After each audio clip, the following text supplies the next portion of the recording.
Dealers have always liked their numbers, a great deal, and they need to like their numbers because it's a really difficult business, very complex business in many ways. They're a retailer, like lots of other retailers. However, they work with very, very thin margins. If a dealer makes 1% at the end of the year, particularly these days, they've done very well. But they also have very high capital needs. So making small tweaks in little places makes a big difference. So you need your numbers for that. But the industry is really changing at the moment now. One of the biggest changes around how people buy. The buyer of cars have become very savvy. They say when they walk into a showroom now, they generally know not only which brand they want, they know which model and the configuration. So back in the day, they would walk into a showroom 4 times before they bought a car. Now it's less than 2, I believe. So that's really driven the need for more information, better information to run their business. And I guess one of the things that really has helped companies like ourselves is that previously the obvious solution was data analytics, business intelligence. They're really expensive solutions, very complex, and most projects actually fail. So it really wasn't open to dealers with a turnover of less than 1 billion per annum type of thing. But the two things have kind of collided to make this, if you like, realizable for these dealers. And that is big data tools and the internet, really cloud solutions. And that's really what kind of, if you like, creates the need and the opportunity together. The way dealers work at the moment now is because they need this information, a lot of people are running around trying to get that information out of their systems. They feel very much that their transactional suppliers, like their DMS providers, have let them down, so they have to do it themselves. And they're not paid to do data collation, they're not paid to do reports. They're paid either to increase the sales of their cars, increase the margins of their cars, look after the after-sale service business or the parts business, but they're running around doing collation, which really doesn't work very well for them. It's really not a very effective use of their time, and there has to be a better way, is where we would think.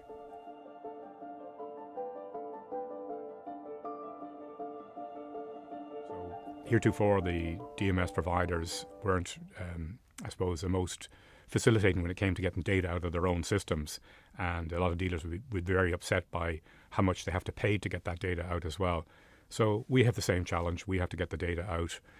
We then have to manipulate it and organize it the way that they do. But I guess we've got some tools and availability tools and expertise that they don't. So these new modern tools like ETL tools and visualization tools and other big data tools are really what makes it work. And if you're a dealer, IT isn't your core competency. Your core competency lies elsewhere, and really you should outsource that.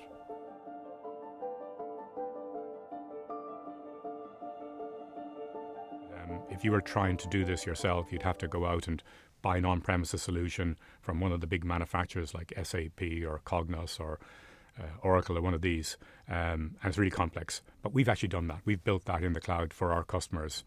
I like to refer to sometimes like a cake that you pull out of the oven in a cookery show. Like, we've done this hard bit already. The beauty of that is that we don't have to rebuild it each time for a customer, so that brings the cost down.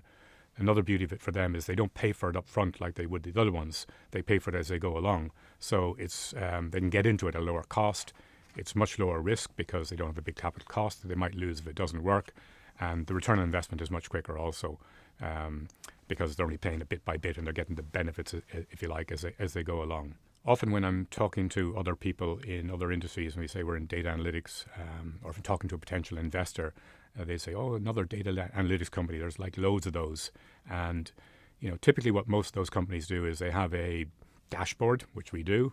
It might be drillable, which ours is. We'll bring the KPIs up the front so the people in the head office, the senior managers, can see what's going on. But the other systems tend to kind of stop there. So you get insights, but you don't really know what to do with those insights. Whereas what we do is we deliver the information down to the point in the business where the little bit of information that they need to do their job is right in front of them when they need to do it. We call this augmented intelligence, not our term. It's like a car engine in a way. Every bit of the engine knows what it needs to do in the job. It's organized that way. Whereas without the right information, the right place in large organizations run by people, sometimes people don't know what they need to do, or they do the wrong thing because they've got a misconception of what they do, what it is they need to do. So we just make that much more efficient.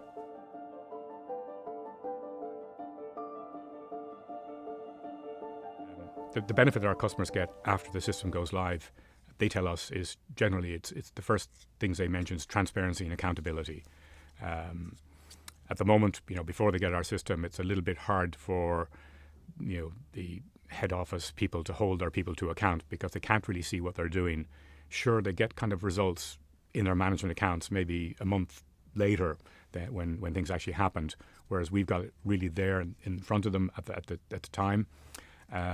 We also as well talk very much about how this is a top-down, bottom-up solution. So you're not waiting for the call to come from the boss and say, why is our efficiency gone down? It's gone down. So if that call comes, you can answer it, but generally you've actually pre-dealt with it beforehand. So that's why we talk about it being top-down, bottom-up. Bottom-up is really how things work. It motivates people. They know what they need to actually do. Another major benefit is that, again, with the old approach, we have a customer at the moment now who bought the kind of traditional data analytics solution, and they're actually throwing it out at the moment because the cost of maintaining it was so large. We don't know for a fact how much they were paying, but we think it's close to what our subscription was. So just to keep it up to date with, changes in the industry, new things they want to do, they constantly have to keep bringing back in developers to make those changes for them. Whereas we have a cloud solution, so we're continually developing the product. And it's like a community system. When we do something for one dealer, it's there for the rest of them, if you like. So it's growing even before they go looking for things. But if they ask us for something, we'll do that for them because we can see that it'll overall improve our product, if you like. Now, software companies work like that, but we work with agile tools. So it means that we can roll things out really, really quickly. We're talking about development times of days or weeks, not weeks or months, as you would typically get with another software company. So, it continues to grow with the customer's needs and meet their future requirements.